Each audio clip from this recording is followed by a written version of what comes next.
ব্যাপারটা এমন না যে আল্লাহ লিখে রেখেছেন বলে আপনি বেছে নিচ্ছেন। যেহেতু আপনি এটাই বেছে নেবেন, তাই আল্লাহ আগে লিখে রেখেছেন। এখানে পছন্দ আপনার, তবে আল্লাহ আপনার পছন্দ জানেন। যেমন ধরেন একটা রাস্তার মোড়ে আসলেন, সামনে 5টা রাস্তা, রোড নাম্বার 1, 2, 3, 4, 5।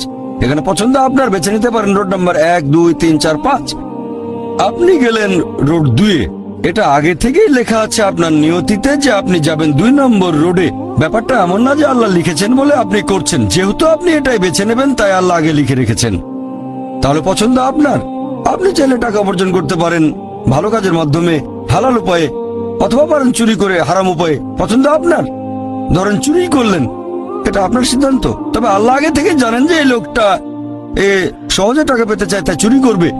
তাই আল্লাহ আগে লিখে রেখেছেন যে এই লোকটা 25 বছর বয়সে চুরি করবে। এখানে দোষটা কার? দোষ আসলে আপনার। তবে আল্লাহর আছে ইলমে গায়েব, তাই তিনি আগেই লিখে রেখেছেন।